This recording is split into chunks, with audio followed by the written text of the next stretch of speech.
Hola a todos, bienvenidos una vez más a Seminario en Diálogo, porque recuerden que la teología en el Seminario Bíblico de Colombia la construimos en diálogo. Y hoy vamos a hablar acerca de la vocación del teólogo. Y para eso entonces tenemos al profesor David Ber con nosotros. Profe, muchísimas gracias por aceptar la invitación y acompañarnos. Muchas gracias por hacer la invitación. Bueno, profe, para comenzar me gustaría pues que se presentara, nos contara un poquito qué hace en el seminario, sus estudios y nos contara un poquito de usted. Bueno, muchas gracias. Yo soy de origen estadounidense. Tengo 8 años de vivir en Colombia, felizmente. Y normalmente estoy aquí con mi esposa a la mitad de todos los años, un semestre de los dos, porque tengo otros compromisos en Estados Unidos. Y aquí mi responsabilidad es básicamente servir como profesor de Antiguo Testamento e idiomas bíblicos. ¿Y todos los estudios han sido en Antiguo Testamento? No, de ninguna manera. Yo hice mi pregrado en antropología cultural. Yo hice después una maestría en Nuevo Testamento, eventualmente un PhD en Antiguo Testamento. ¿Cómo es ese cambio, saliéndome un poquito del tema, cómo es Ajá, ese cambio de estudiar en posgrado en Nuevo Testamento y ajá. pasar a doctorado en Antiguo? Yo siempre me consideraba una persona, un estudiante del Nuevo Testamento. Me animaba, me gustaba, amaba el estudio del Nuevo Testamento. Hice una maestría en eso.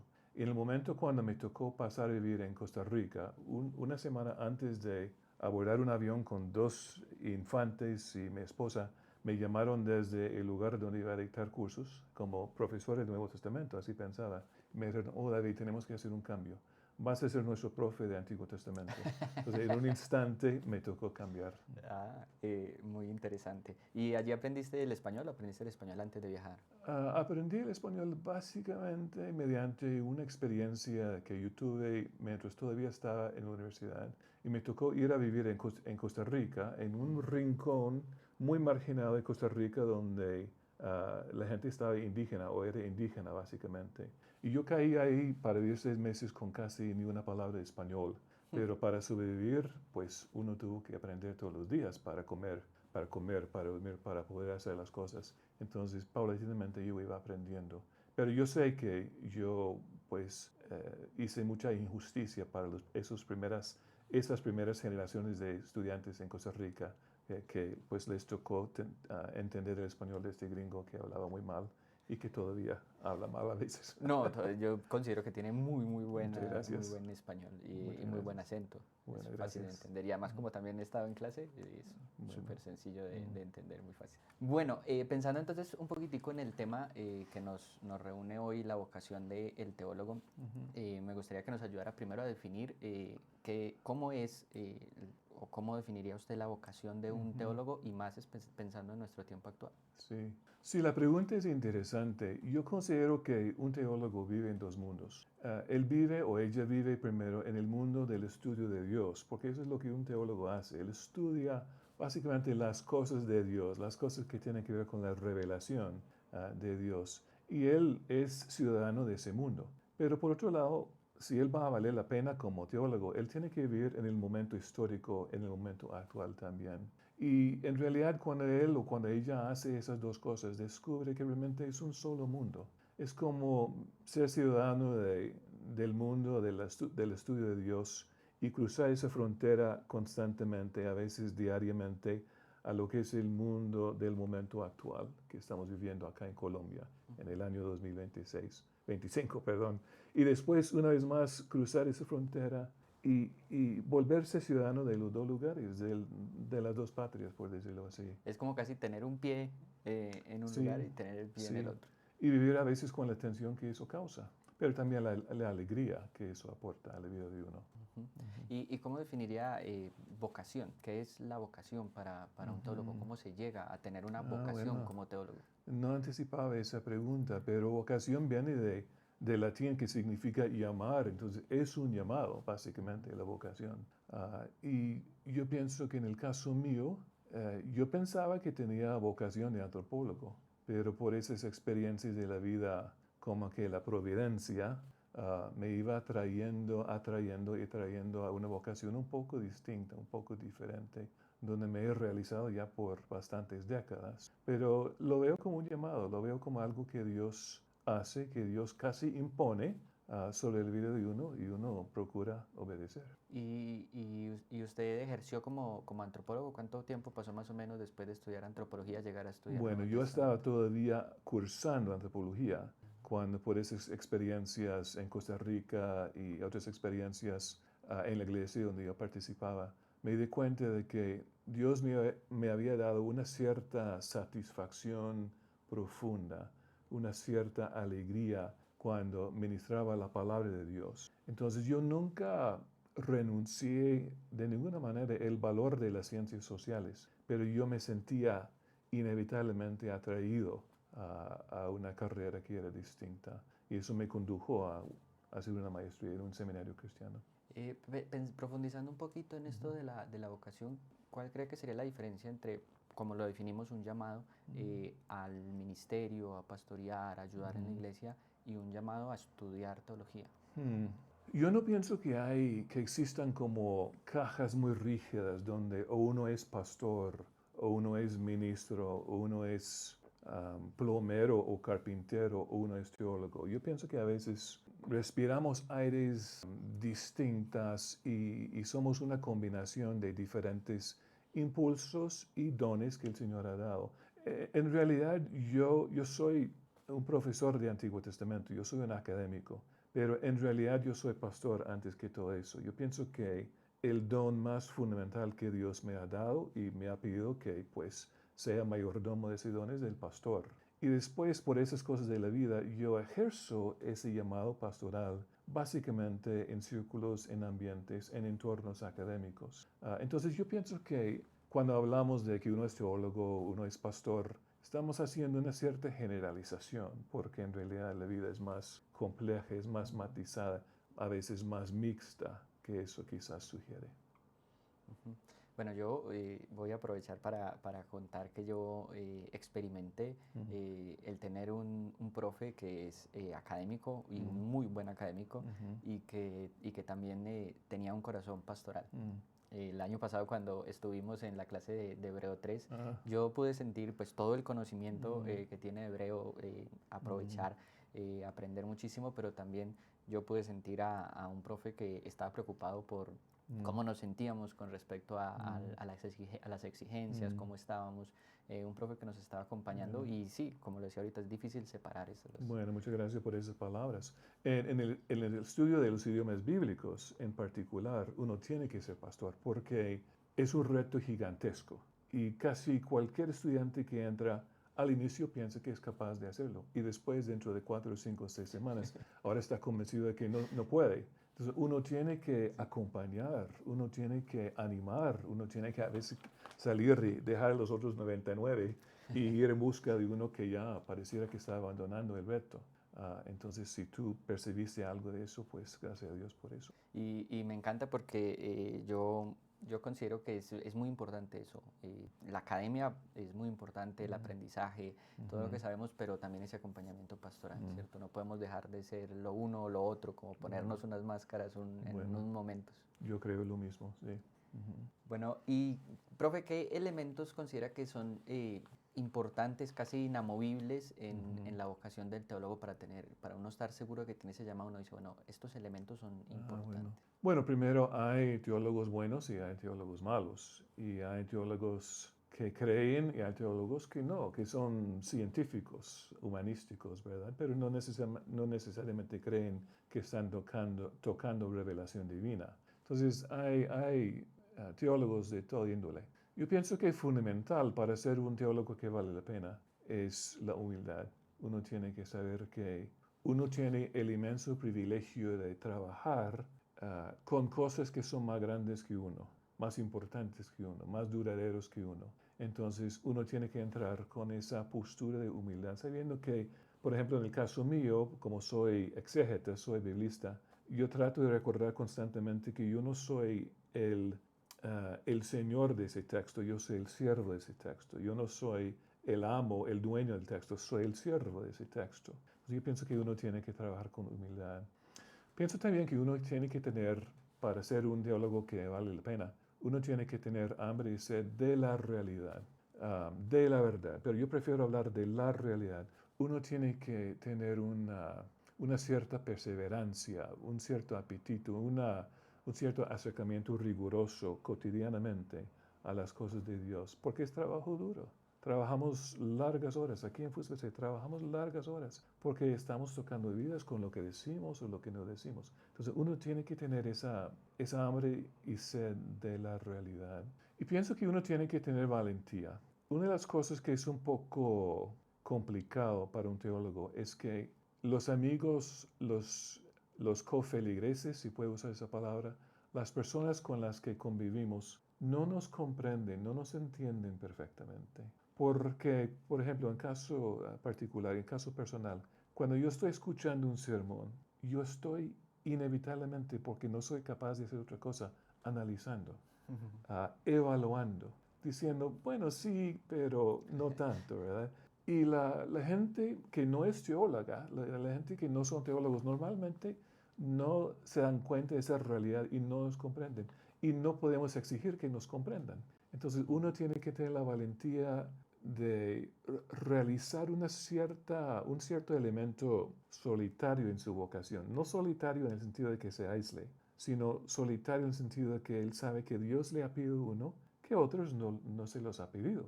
Entonces uno vive valientemente, ojalá, con esa realidad de que el principal objetivo de mi vida no es ser comprendido, es otra cosa, es servir a base de la vocación que Dios me ha dado a mí.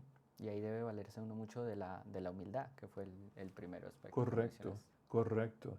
Y digamos, el teólogo joven, digamos, el que se gradúa y sale a pastorear una iglesia, a veces él sale en sus sermones, en sus enseñanzas, en su acompañamiento pastoral, con todo ese paquete académico, teológico que aprendió en el seminario. Todo su Pero conocimiento. eso es pedirle a otros que manejen algo que no es suyo, no es para que ellos lo manejen. Entonces uno tiene que estar traduciéndose a uno mismo constantemente, interpretándose constantemente y esperando y orando que Dios sea la persona muy presente en esos intercambios, en ese servicio. Y que también va a ser una experiencia más fuerte en nuestro campo, aquí en Latinoamérica, ¿cierto? El hecho de que no es tanta la posibilidad de uno poder prepararse como teólogo Sí. profesionalmente. Sí, y yo supongo que hay teólogos, bueno, yo estoy seguro que hay teólogos sin preparación teológica, porque es gente que no se escapa de la necesidad de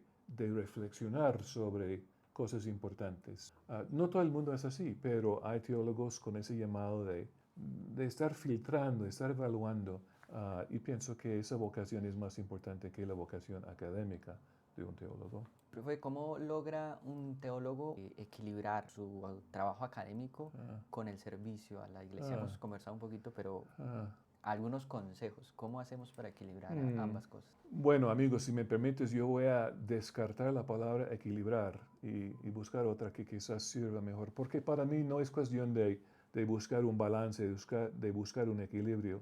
Es cuestión de nunca abandonar la vida de la iglesia, la vida de la comunidad de Dios, mientras uno está estudiando. Gracias a Dios, yo nunca he sentido que la vida de la iglesia y la vida intelectual, en mi experiencia, estén en competencia o sean dos cosas muy distintas que uno tiene que de alguna forma conciliar. No lo he vivido así. Yo sé que algunos sí, pero yo no. Entonces, para mí, la mejor manera de mantenerse muy envuelto en la iglesia, muy activo en la iglesia, muy, ojalá, relevante para la iglesia, es nunca abandonar la iglesia. Y si uno se mantiene en comunidad, donde no todos somos iguales, en la iglesia no somos de la misma edad, somos de muchos. No tenemos la misma vocación, tenemos muchas. Entonces, mientras uno está avanzando en su vocación teológica, uno necesariamente tiene que estar conviviendo con esa comunidad, siendo parte de esa comunidad. Y si uno hace eso, entonces creo que la cuestión, el reto no se reduce a buscar un equilibrio, sino ser teólogo arraigado en la iglesia, hijo o hija de la iglesia. Sí, y yo creo que yo nunca le he dicho esto a los profes, pero uno como estudiante entra al aula y uno sabe cuando el aula de ese profe huele a oveja Mm, y cuando no, y se mm, siente muchísimo en la forma en la que el mm, profe interactúa con los mm, estudiantes y en cómo en mm, general lleva su clase. mm, Y pues me voy a atrever a hacerle una pregunta mm, personal. ok. ¿Cómo usted equilibra eso de permanecer en la iglesia que está así constantemente viajando, que a veces está aquí en Colombia, sí. otras está en Estados Unidos, otras Sí, está en otros lugares. bueno, esa pregunta es muy, muy astuta porque es una realidad retante mía, porque como mencioné, vivimos allá 6 meses y vivimos acá 6 meses. Yo lo he vivido como una inmensa frustración porque uno está ausente para 6 meses de matrimonios, entierros, graduaciones, crisis, triunfos, etc. Y uno llega y está, como decimos en Costa Rica, se encuentra detrás del palo. Uno no sabe lo que ha estado pasando. Y eso ha sido una frustración en esos 8 años difícil de superar. Pero hace 2 años, mi esposa y yo decidimos que íbamos a cambiar de pensamiento al respecto.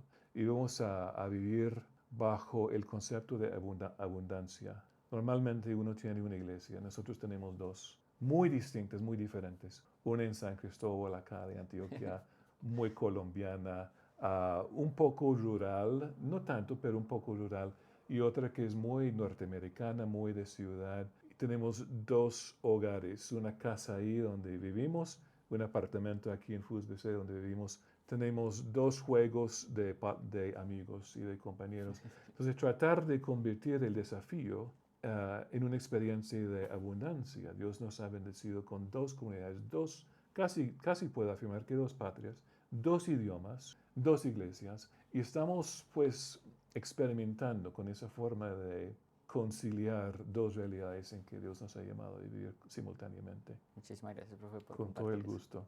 Profe, y una última acerca de la vocación del teólogo es, ¿cuál es el mayor reto que enfrentamos hoy los teólogos y cómo la comunidad académica teológica puede dar respuesta a eso?